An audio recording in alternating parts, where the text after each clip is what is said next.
Acclamons la parole de Dieu. Louange à toi, Seigneur Jésus.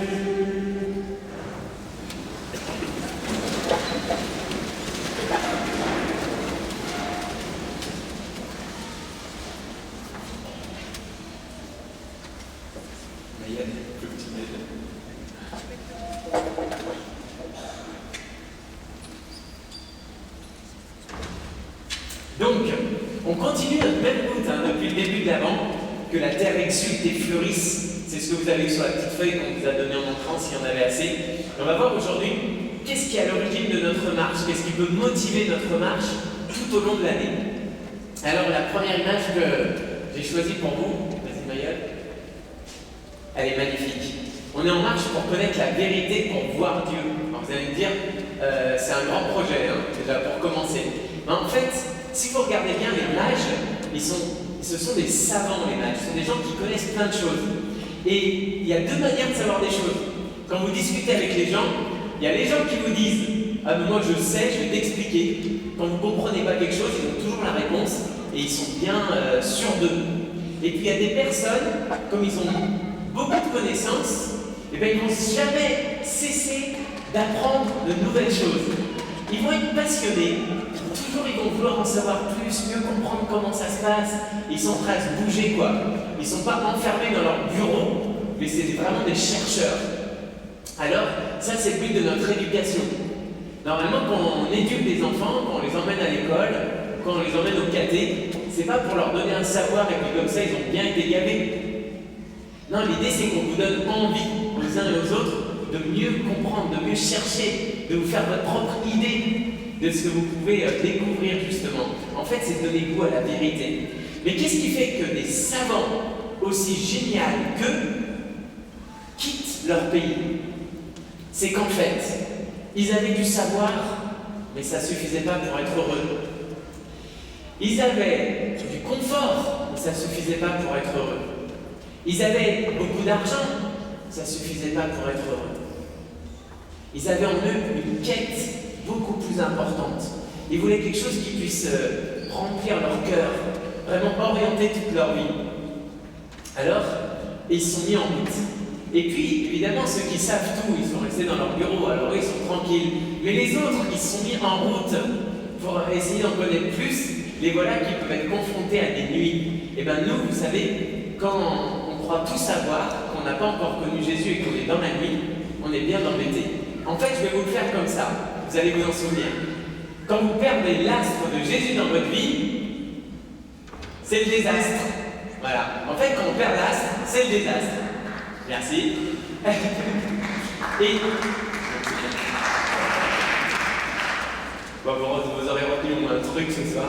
Et donc, non mais c'est vrai, c'est-à-dire qu'à partir du moment où Jésus n'est plus la lumière de ma vie, je vais chercher plein de lumière ailleurs. La lumière de mon cerveau, la lumière des avis des uns et des autres, de mon petit cercle familial. Mais toutes ces lumières, un jour ou l'autre, non seulement elles m'empêchent de voir le Christ, mais en plus, elles vont s'éteindre. Et donc, elles ne vont pas m'éclairer comme je l'espérais. À un moment ou un autre, elles ne suffiront pas. Alors, évidemment, on le voit autrement. Par exemple, il y a une jeune femme que j'ai rencontrée ces jours-ci, et c'est quelqu'un qui a une éducation chrétienne, qui a la foi, et puis en ce moment, il y a plein d'autres lumières dans sa vie.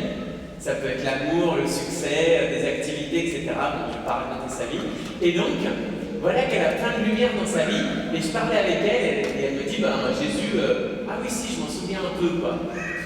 D'un coup, ça s'est éteint, vous voyez, on peut très bien perdre le fil. C'est-à-dire que c'est un choix qu'on doit faire aussi de suivre la lumière du Christ dans nos vies, de chercher cette étoile comme les mages l'ont fait. Mais vous savez, parfois ce qui est le plus proche de nous, on ne le voit pas. Comme on dit, quand c'est sous ton nez, tu ne le vois pas. Vous avez jamais remarqué ça? Eh bien, c'est même pareil pour nos proches. Quelquefois, les signaux de détresse de gens qui sont un peu loin, on les voit, et puis les signaux de détresse de nos très proches, on a plus de mal à les voir. Regardez à Jérusalem. Jérusalem, activité spirituelle number one. Tout le monde connaît la Bible, on cherche la Torah, on attend le Messie.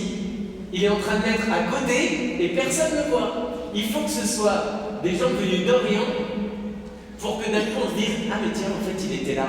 Eh bien, méfiez-vous, en fait, Jésus il peut être là à côté de vous, comme ce soir au milieu de vous, et vous passez à côté et vous le manquez.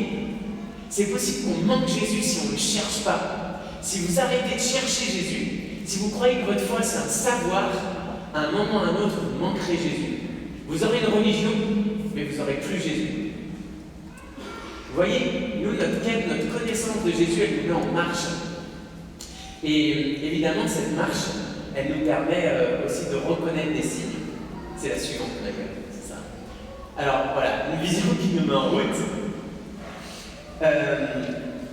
En fait, vous savez, quand à Noël, on a entendu que Dieu se faisait chair, que Dieu venait naître dans ce monde, quand on a su que Dieu se faisait présent, quand on a su à quel point il était prêt à être dans la pauvreté, dans la vulnérabilité, voilà qui a pu nous mettre en route. Quand vous savez que vous pouvez connaître Dieu, quand vous savez où vous pouvez le rencontrer, quand vous savez qu'il vous promet une rencontre ultime avec lui, quand vous savez que cette vie sur terre, ça peut être une marche qui vous mène au Père, et bien d'un coup, vous avez une motivation dans votre vie. Vous savez pourquoi vous marchez, vous savez pourquoi vous vous mariez, vous savez pourquoi vous vous engagez. Moi, quand je prépare des couples au mariage, j'aime bien leur dire, en fait, si Dieu vous met ensemble, c'est parce qu'il a un projet pour vous. Vous allez avoir quelque chose à réaliser, vous avez une vocation, vous avez reçu un appel. Et là, ils me regardent en me disant, mais il faut celui-là ou pas? Parce qu'en fait, ils voulaient juste se caser, eux. Ils ont trouvé un mec ou une fille pas mal, et basta. Qu'est-ce qui nous dit qu'on doit encore marcher maintenant? Vous voyez, ils se sont casés, comme ceux qui ont un savoir qui les enferme. Mais en fait, pas du tout. À partir du moment où on sent un appel de Dieu, alors là, on a une vision qui nous est donnée, quelque chose qui nous pousse en avant, et c'est du feu pour nous. Voilà ce qui nous met en marche aussi, quand ça prend toute notre vie. C'est pas un job à mi-temps, ça prend toute la vie. Parce que à partir du moment où vous cherchez d'abord le royaume de Dieu et sa justice, comme Jésus dit dans l'évangile de Matthieu, à partir de ce moment-là, eh bien, vous savez que c'est ça qui va éclairer toute votre vie, qui va irriguer toute votre vie. Et donc, ça ne va pas rentrer en concurrence avec toutes vos activités. Il n'y aura pas de concurrence entre la foi et votre vie. C'est que Dieu, au contraire, il va venir illuminer chaque instant de votre vie, chaque pas que vous ferez. Et là, même si vous connaissez des nuits, même si quelquefois il n'y aura plus d'étoiles, souvenez-vous que ce n'est pas parce qu'on marche aujourd'hui dans la nuit que le but du chemin n'est pas lumineux. Quand on sait où on va, on est capable de passer des périodes d'obscurité dans nos vies. Parce qu'on sait exactement ce qui motive notre marche. C'est pour ça que les Romains ils ont été capables de quitter leur maison, leur pays, leur confort, leurs amis. Qu'est-ce qu'il faut comme motivation du cœur pour être capable de tout lâcher et d'aller là où on est appelé, d'aller à la rencontre de Jésus? Qu'est-ce qui ce soir vous remet en marche en disant je préfère quitter les conforts de mes savoirs, de mes certitudes, de mon confort matériel pour me mettre à la suite de Jésus et pour accomplir une œuvre, pour faire son œuvre, pour accomplir son projet, son rêve pour nous. Alors, à partir de ce moment-là, on découvre une autre chose. On arrive devant Jésus. C'est l'image suivante.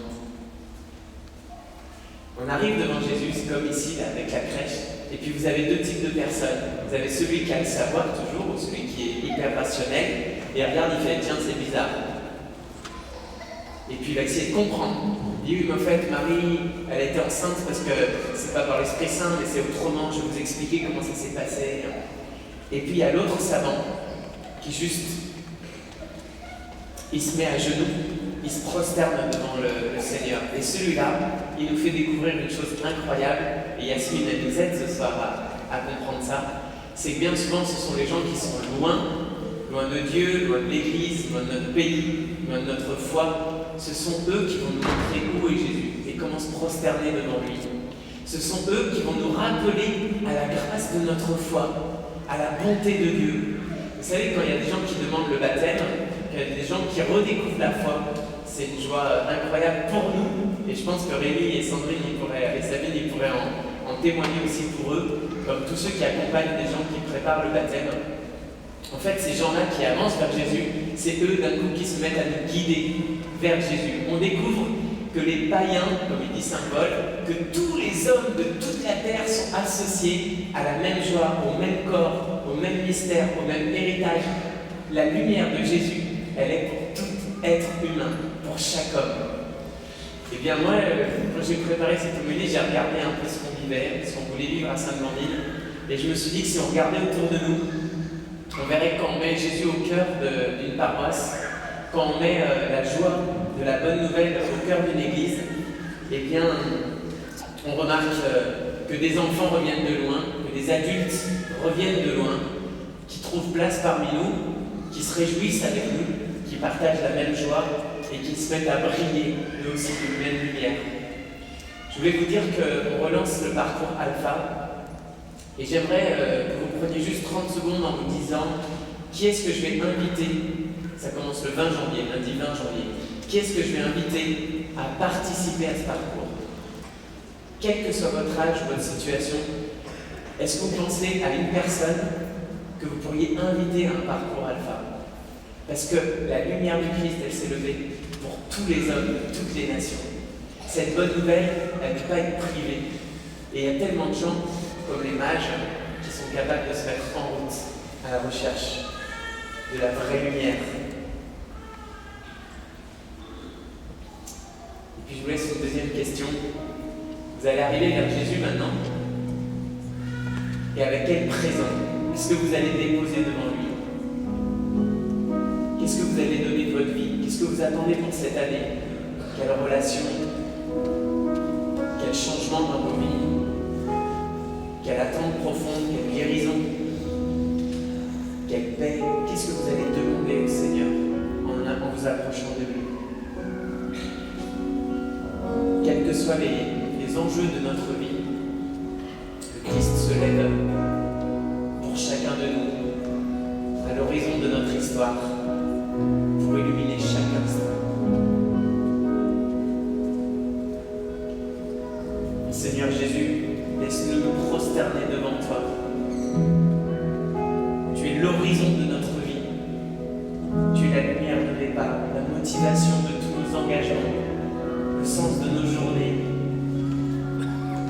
Je veux préparer cette semaine pour toi comme on prépare un cadeau, comme on prépare des présents pour des gens qu'on aime et qui nous sont chers, pour que chaque jour soit un pas de plus vers toi, pour que je permette à d'autres de cheminer vers toi.